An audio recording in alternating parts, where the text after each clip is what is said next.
Later on, we were involved with promoting Miami. It was called the Winter Music Conference. You know what that's like now, course, yeah. in the spring every year. Yeah. But that all began through DMC. We had an American office. We had a magazine over there called Mixer Magazine. God, we were busy. Killa Kela podcast. KillaKelaOfficial.com. Beatbox created. Killa Kela. And we're here to talk about world music and street culture. Killa Kela podcast. Ladies and gentlemen, coming to you live and direct, Central London, or as central as you need to be. Big shout out to our sponsors, Graffiti Kings inside the right. Are we on the air? We are on the air. We're talking to people now. We are officially talking to people. This is a real adventure for me. Talking to people on the internet. Wow. Ladies and gentlemen, the silky tones you're hearing right now are of the legend, the man. Pretty much, your face goes through my whole career. Like you're one of those. You're actually one of the original street culture icons right here in the building. How nice. You know, the last person to say that to me was Elvis Presley. Ladies and gentlemen, Tony Prince inside the ride. This is too much for my little brain, bro. It's too much for me. Yeah, I mean, I hark many stories back to when I was doing stuff with DMC back in 1999. And I'm going to thank you now on my show for looking after me in 1999, my first ever proper you were beatbox brilliant, show. mate. You were brilliant. It was just, who was that pop singer you brought along one year? And everybody booed him, and then he went on and he beat broke, and he just killed the place. Daniel Bedingfield. Daniel Bedingfield. People thought Sally came, can we put him on? I said, of course you can, but he's a pop singer. Yeah, but he's with Kela. He's got to have some credibility. You know when you see these two ships come together, there's the juggernaut DMC with the most popular icon. He was. Daniel Bedingfield, they all just come together, and there's me vicariously watching as if like I'm bringing two worlds together happily. But Bedingfield was absolutely brilliant. He was, wasn't he? You know, he was brilliant. Do you still see him? No, here and there. I went to LA. He resides mostly out there. Does he? Yeah. Is he still making money as a pop singer or what? Do you know?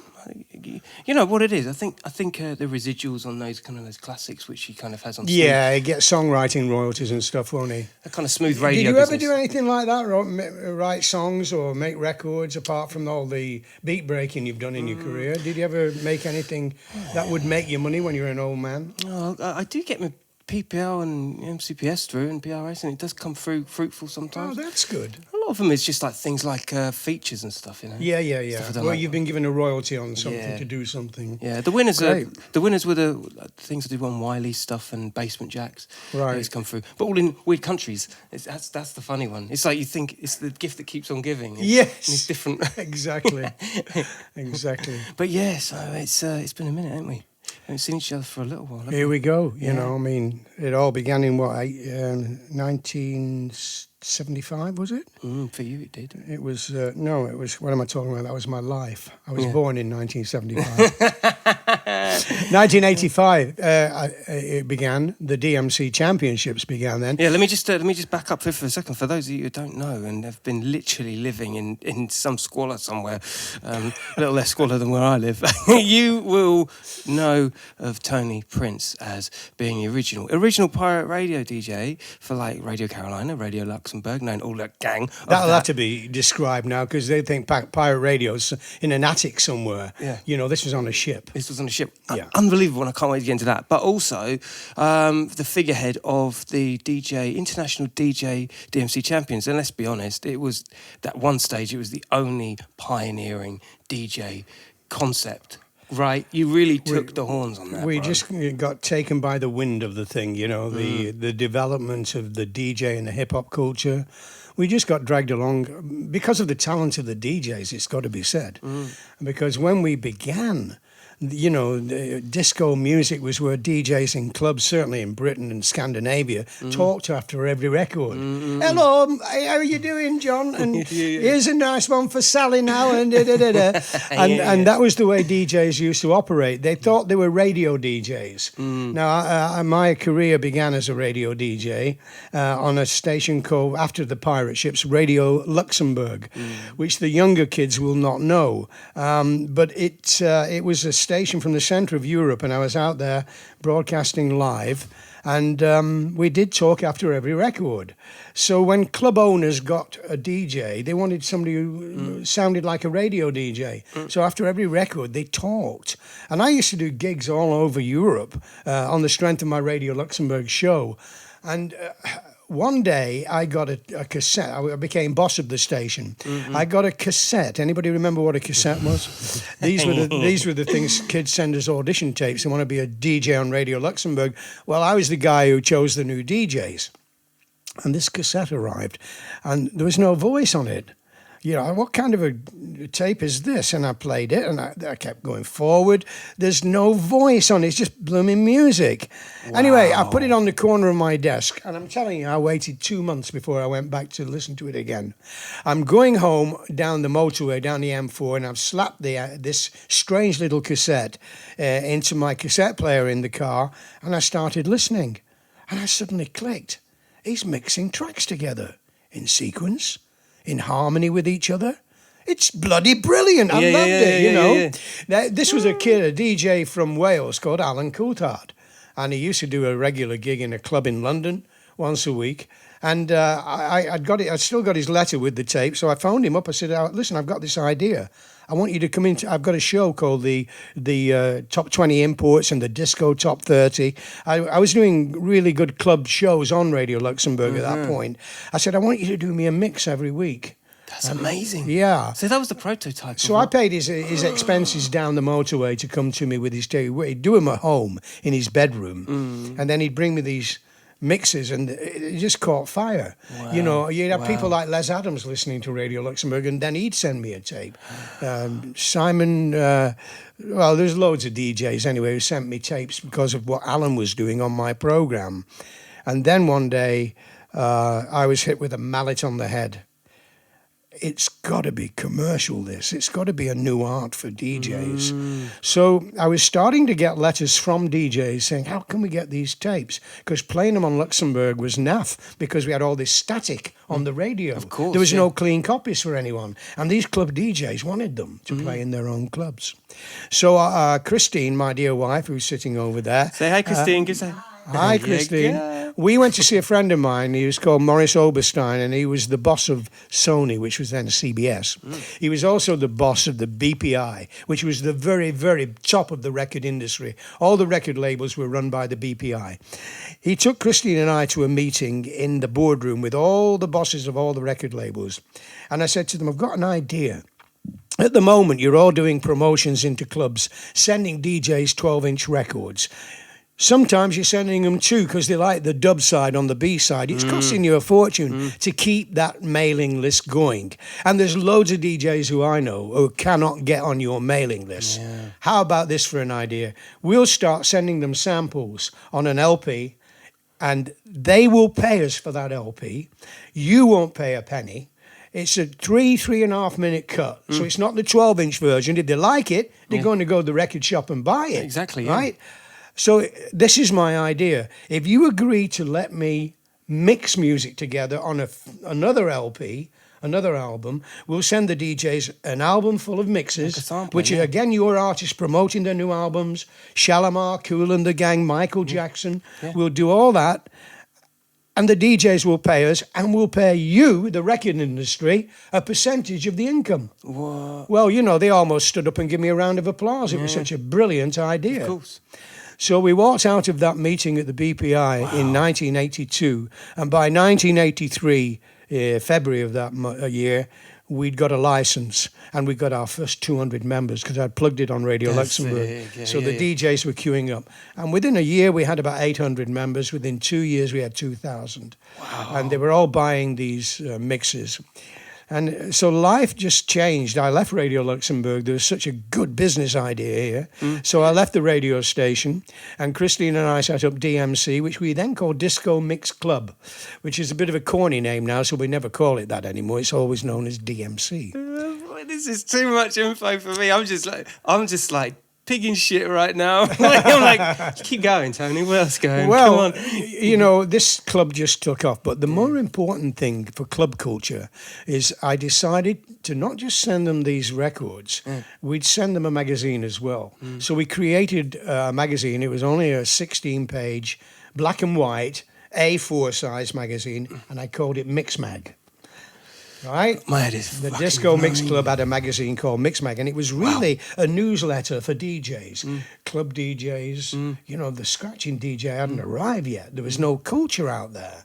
You know, in fact, you know, in those early days, I remember we were all a little bit pissed off with the rappers who used the DJs to give them the backing, and then they started becoming the stars and left the DJs behind. We were really angry about that at one time, but that was to come. What really changed was Mixmag became the Bible for club culture. That is to say, the Creams and the Renaissance and all the big Ministry of Sound Gatecrasher, all all started that. advertising with us, and within their advertisements they started promoting DJ names like Paul Oakenfold, Sasha, the big club DJs. They of the suddenly had time. faces. Yeah, Whereas they before had they didn't. faces and they had gigs, and kids would go all the way from London up to Liverpool to Cream, and vice versa. They'd come from Cream down to Ministry of Sound to see these DJs who were advertised in Mixmag. And so Mixmag grew. It became spot colour, it became full colour. It moved from 16 pages. I think we sold it in 98. It had 150 odd pages. It was billing £150,000 a month in advertising. It was a phenomenal success. But with Mixmag's success came the success of the club DJ. We kind of like were pioneering things like club culture in Ibiza, for example. That all began with Paul Oakenfold and a bunch of guys who had a party in Ibiza. I was there. And it was agreed at that party that they would start to concentrate on making Ibiza the club capital of Europe. And that was a decision made that night. What? And so that was, I mean, everything that's going on in Ibiza today all stemmed from Paul Oakenfold's drunken birthday party in a villa in Spain those many years ago. My head is So blown. we were pretty influential, but you know, to be fair, there was a lot to do. The DJ was in a real mess when we started out, talking after every record. Managers of clubs were ripping them off. They weren't paying them good money. But they soon started paying them good money when they saw that a DJ was now capable of attracting a crowd. Yeah. People would be nomadic. They'd travel across areas, Yeah. you know. Later on, we were involved with promoting Miami. It was called the Winter Music Conference. You know what that's like of now course, yeah. in the spring every year. Yeah. But that all began through DMC. We had an American office. We had a magazine over there called Mixer Magazine. God, we were busy. Can I ask you something at this juncture? When you have a night, because this certainly is the case with the podcast, when you've got a good conduit, a good thing that facilitates a great idea, there's so many octopus arms which can lead to, like, for instance, you were saying, the magazine, the compilations, the sampler, the all these different things that are hinged off of the DJ culture. One basic idea. How do you control your business up against your creative desire, your desires? It's very difficult because I'm one of those people who keeps coming up with ideas. I can't stop myself. I'm an entrepreneur. I was born an entrepreneur. And so with all the winners, you get the losers as well. We had a holiday company. We called it Nightlife Holidays. And what we did, we took DJs on free holidays to Ibiza, Mallorca, and Miami. We had to hire flights with seats, and we advertised it in Mixmag so the kids knew when they came on a nightlife holidays, they'd go to Ibiza and get into the clubs free. Right? The DJ would play a set in the club, so the club owner wins. He gets a free DJ. He gets the punters coming in. That's cold. You know? Yeah, that's it had all the elements, but the one thing it didn't have was the economy we needed, because every year you have to pre-hire the seats on planes. You have to pre-book the rooms in hotels. I only managed it for 1 year, so that was a failure. You know, we had an insurance company called Interleisure, which was providing DJs who had mobile rigs, party rigs. With insurance and things like that. That only lasted a year. So there's That's lots a good of, idea, though. Well, they were all good ideas, but they were underfunded. You can't do too much because you can't do the right economics with it, you know, and that's where we Do you failed. feel like you're constantly like in, because your hands they have to be dirty by doing this in each project that you're up to? How many do you, when you do a business plan and you've got yourself like your first business idea, or you're into your fourth or fifth, do you pre-plan for how many personnel, how many employees it's going to take to make that thing happen? Not really. We're a very family-run company. The main nucleus are Christine's sister, Sally, our niece, Tony, our nephew, my son, Sally as my well. son Daniel. Of course, Sally being our niece. Very, very crucial in the DJ championships. My son still works for us. He's in Ibiza. He does an online magazine, but that's more for the club DJs. The type of DJs you'll find in clubs in Ibiza these days. Daniel does that magazine online at DMC World, our website. Gabrielle used to do all our graphics, but she decided to leave. She wanted to become a teacher, and that's what she is to this day. Yeah. So it is a family-run organization. And I suppose I could have been more business-like, but, we just had so much fun. I refused to manage DJs. I tried it. I managed Sasha in the very early days, and he missed a flight and he didn't go to a gig. And I said, I can't manage people. They're going to bring our reputation into disrepute. And we certainly can't manage the world champions. There are businessmen who would have said, okay, you sign this contract to enter the competition. If you win, we manage you. A bit like Simon Cowell does on X Factor. He manages them all, has them on the label. We never did that. We wanted the DJs to feel they were free to fly and do their own thing. That might not have been a good business idea, but at least the DJs haven't fallen out with us. No. They've nothing to fall out with. No, that's the thing. We're always right behind them. Yeah, I think, and people like Craze and A-Track, people of my generation, let's go further back with Rock Raider, Kofi, and all those people. Like, these are people that, give or take, obviously, they're still around, and they're totally and utterly appreciative and adore the DMC for their consistent support. They're still touring the world with their act. Yeah. It's amazing, And then you get somebody like A-Track who disappeared from hip-hop and went into a different kind of music, But they can do what they like, It's a badge of honor winning the DMC championships, as you know, but to win it 4 or 5 times, it's quite remarkable. And although DMC was the conduit, as you put it, for DJ art, it was the DJs themselves who created the high end of the art with people like Craze and A-Track and Qbert. Those guys, they were really ahead of the curve when they won the World Championships. Nobody could touch them. But what it did, when we put the video out... THTC, the UK's leading ethical streetwear label. Organically grown and ethically built garments from hemp, organic cotton and other sustainable materials. 2019 is their 20th anniversary year. Join me with THTC as a Killa Kela podcast sponsor celebrating music, social activism, hemp and street culture. THTC, eco-fashion redefined since 1999.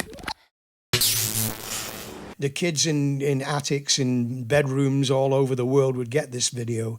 They'd watch closely what those world champions do, and they'd emulate them, they'd copy them, And then they'd come to the world championships, taking it another level up, because and this is what's happening with social media. Is like some of the videos you see is like they've been tried 80 times on someone's phone, like a selfie would. Yeah. And it's got to the peak where it's like super, super tight and like it can't be touched. And then they post it. But then the younger kids see it and they up the level by presuming that it was just done once. Yeah. As I said at the start, your name and face to me, it's particularly in my career and arguably a lot of others, was the face and name of street culture. But let's go back, because I really want to talk a little bit more about Radio Luxembourg and that whole era, because it was also where a lot of what became the 80s and 90s radio DJs very much began. Well, before the pirate ships, Radio Luxembourg was all we had, not just in Britain, all over Europe. I mean, when I was a DJ on Luxembourg, I toured all over Europe. I was in Scandinavia often. Wow. The whole lot. Spain, Germany, we're doing gigs everywhere, and that's where we made our money. I mean, Luxembourg paid a reasonable wage, but the big money we made was doing gigs. and turning up. I did Czechoslovakia. I was the only DJ ever to go to Czechoslovakia when the Russians and communism were there. Right, yeah. I managed to get over the Iron Curtain, and Wow. yeah, this DJ called Jan Sestak wrote this book with me, and so you've got his story, what it was like being a DJ. Yeah, for those of you who ain't watching and listening, this book in front of us is the Royal Ruler and the Railway DJ book. The railway DJ is Jan Sestak, who lives in a place called Brno in Czechoslovakia. Right, man, thank you. And 30 years after I'd been there, he phoned me up and said, Tony, we're free now. You know, are you going to come and have a party to celebrate where it's 30 years since you were here? We'd love to have you back. He said, the club you came to in Brno is still there, the BAV Club. Wow. And so I jumped on a plane, didn't charge them a penny. I was just so pleased that they were free. Yeah. The kids, you know, because they went through hell. Yeah, you know, you can't imagine what it was like living under communism in the Eastern Bloc. You know, not only did they not know how to spell Beatles, they spelt it Beetles, like a beetle insect. Right. Because there was no paper in their country that ever mentioned the Beatles. Yeah. The only way they knew about the Beatles or Elvis Presley was listening to Radio Luxembourg. They had no transistor radios. And if anybody heard them listening to a Western radio station, they could go to prison. If they listened to the World Service of the BBC, they could be killed, executed. Yeah. So it was tough being a kid. Yeah. They'd no record shops. They'd no record stores. They'd no cassette players. They really had it tough. So when was this? What date was this? It was when I went there for the first time. It would have been about 1989, something. There was like a big that. Ford march on. Like, No, I'm lying. It's 79. Sorry. 79. Yeah. Wow. So that was way earlier. Because Yeah. I was just thinking about the Moscow Peace Festival and all those different kind of things that went on in rock and roll. They used to go around the mid 80s. I think they would go out there and MTV would be all over it. Yeah. There was a real Ford march once the kind of doors had been opened, right? You know. Well, I asked Jan, how did you manage to get me here? I did 3 gigs. I did Brno, Karlovy Vary, and Prague. And I did these 3, you couldn't really call them clubs, they were rooms, you know, with people dancing. But it was like Beatlemania, because they all listened to me. We were their heroes. We brought them what they couldn't get. And through listening to Radio Luxembourg, listening to the Beatles and the Stones and Led Zeppelin, they suddenly realised there's a big party going on over the wall here. Exactly, let me in, yeah, I'm ready. And so they were all equally. I mean, if anything caused the wall to come down, I think it was the culture that they heard through Radio Luxembourg. That created discontent in the teenagers who then became older and they became ready to take on the communist regime that was holding them back. Do you think the powers that be know the extreme power that music has on people like that? I'm sure they do. They must do. Because a lot of them were caught up in it themselves. Yeah, like Band-Aid. You know, I mean, you've got prime ministers and presidents who play guitar. Yeah. You know, they love music. Yeah, that's right. You know, everybody's an Elvis Presley fan, you know. Oh, yeah, totally. They all used to Everyone listen to Elvis, you and know. Sinatra. I mean, I still listen to Sinatra now, mate. You know, it's like, He's a bit too square for me, actually. No, I love it. I used to sing with a big band before I became a DJ. Did you? There's another story for you if you want it. Come on. First of all, I used to sing with a rock group in my hometown in Lancashire, in Oldham. Oldham. And then I was the band broke up just about the time the Beatles had started with Lovely What was the Dude. name of the band? It was the Jasons. You wouldn't know them. We never made a record. do now. You do now. And the band broke up, but just coincidentally, I joined a 15-piece orchestra. How old were you at this time? Well, this was 1963, so I'd have been 19. Just incredible. 19 years of Talk age. about a legacy Now of I'm music. singing with a big band who have singers like Sinatra and Ella Fitzgerald, that kind of music. But they were getting into pop music, and I started singing the pop music, and I played guitar with the band. And then the company who employed us in that top rank in Oldham moved us to Bristol. When we get to Bristol, the Musicians Union Secretary, that's the guy who looks after all the musicians in that area, came to see us. He wanted to know that we were all getting the right deal, that Top Rank were paying us the right wages, we weren't working silly hours. And then when he came to me, he said, you're playing the records when the band has a break, aren't you? You're playing records as well as singing with the band. I said, yes, I am. And they pay me a couple of quid a week extra for that. He said, I don't think they're paying you enough. I said, what? I mean, I've just left home, you know, I've got my first car. Yeah. And he's talking about getting me more money. Wow, Yes, so he please. shook his hand, off he went. A couple of weeks later, and I've still got this letter at home. I posted it on Facebook a few times. The envelope said, "Keep music live." I opened it up. "Dear Mr. Prince, it's been brought to my..." This is the guy who said he'd get me more money. He said, "It's been brought to my attention that you're breaking union rules. Keep music live. We believe that records are endangering the jobs of musicians. So we have to ask you as a member of the union not to play the records in the ballroom." They had a big union meeting. Top Rank, the company I work for, came down from London. Big Sunday afternoon in a hotel. Everybody heard their case. Everybody heard my case. Even my band leader stood up and said, "If you throw Tony Prince out of the union, we're currently working 6 nights a week. I promise you within 3 months it'll be 5. By the end of the year, we'll be lucky if we're still here." He knew how popular records were. We were on a revolved stage. When the band went off, I came round on the other side of the stage with records playing, and the kids would scream with joy. But when I finished and the band came back round, they'd boo the band. They went back so to the the bar, band leader knew exactly what he was up against. So you had to, anyway, you've got to fight your corner when you're a band, you know. I got thrown out the union. They wrote me a letter saying, "We're sympathetic about your situation. If ever you want to rejoin the MU, a £50 fine will see you right. You can come back in." No. Yeah. Wow. But of course, I became a full-time DJ then. I didn't want to go back to the Musicians Union. I didn't want Up to go yours, back. isn't it, Yeah. basically? Well, if you don't want to know, then... Anyway, you know, that led to a TV show in Bristol, a pop show. With What was it called? It was called Dis-A-Go-Go, and it was before Ready, Steady, Go. It was an audience participation show. For those of you that where are kids outside dance, of... kids are dancing in the studio with the artists. Yeah, for those of you that are outside the UK, Ready, Steady, Go, what was that? That It was like Bandstand. That's it, yeah. In America. Yeah, that's the Yeah. one. There you go. And, you know, all the big names came down. You know, Tom Jones did his first ever TV appearance. Marianne Faithfull, The Small Faces. I can't cope. Yeah, This is too much for me. Well, all the I can't 60s cope. groups, all the 60s group, they wanted to have TV exposure. We were the only pop show where we put live bands on. So they all came down to Bristol to my show. Oh, my God. And that led to Radio Caroline. I read the NME, which was called the New Musical Express, a weekly newspaper which music lovers all bought. And I kept reading about this pirate radio ship, Radio Caroline. And I saw a name, Tony Blackburn, who was one of the DJs. Then I was helping the producer on the TV show to choose the acts for the show.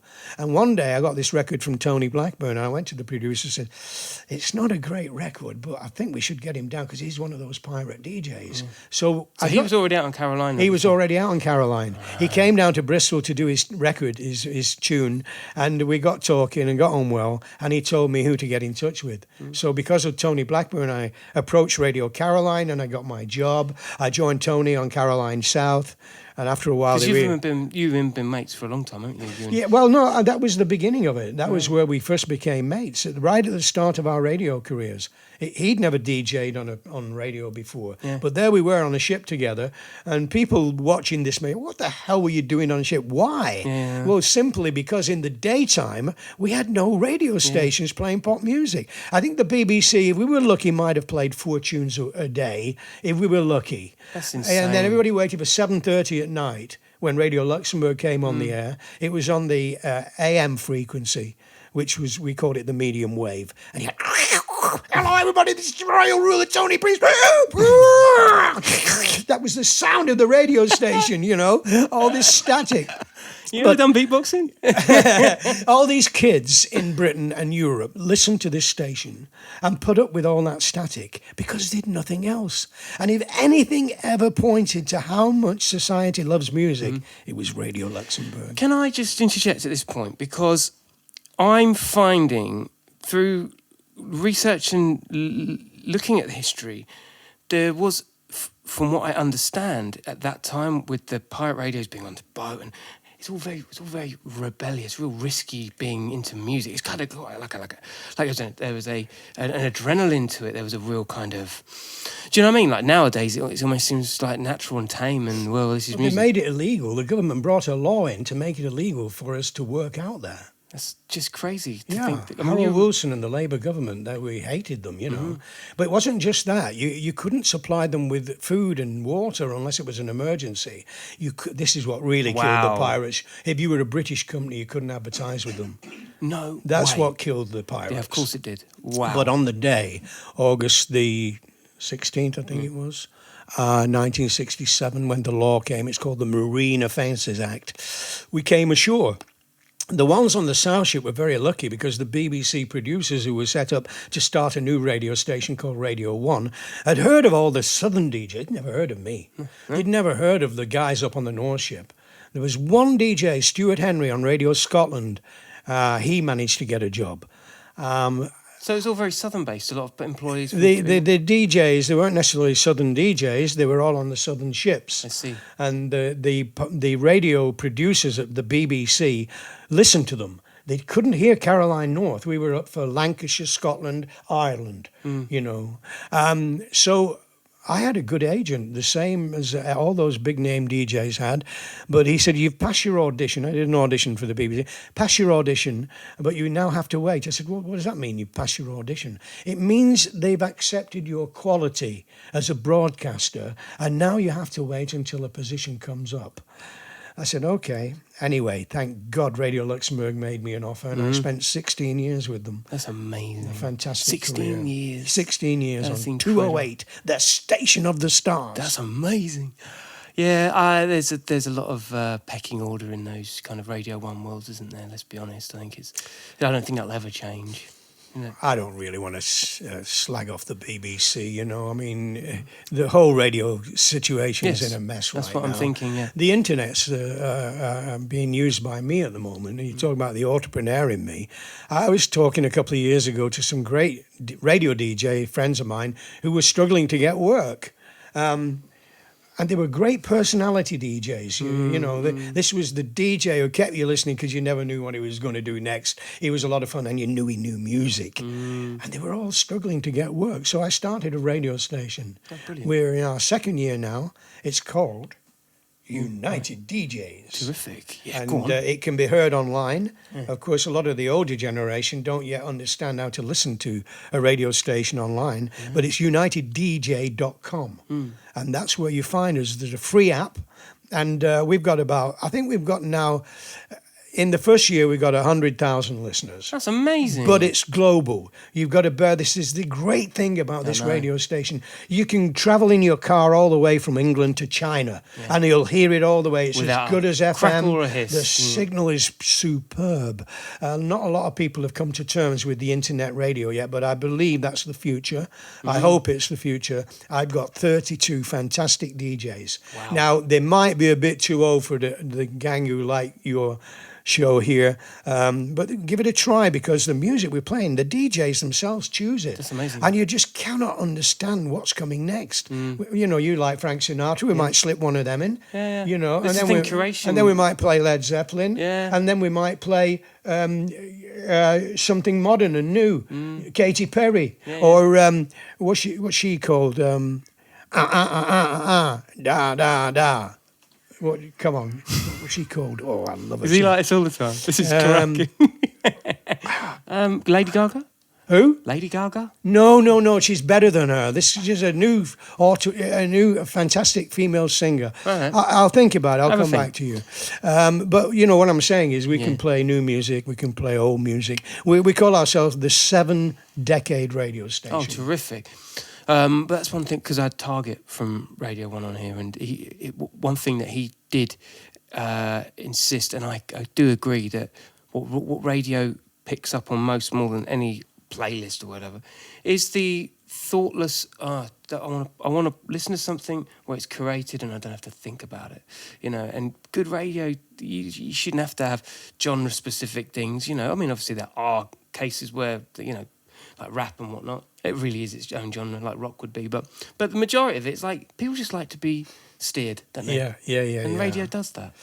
Well, you know, you've got Spotify and things like that. You got programs that the computer thinks it knows what you like, and it will deliver some music that's of a similar vein. But that's boring. We don't deliver anything that's of a similar vein. We just stretch ourselves across 7 decades. And the people we're trying to attract are people who've got Catholic tastes in music. They like all kinds of music, you know. So that's a real great pleasure. I hope we succeed. You know, we do need to see some advertising coming in to make it fine. I mean, I've got 32 DJs working for nothing.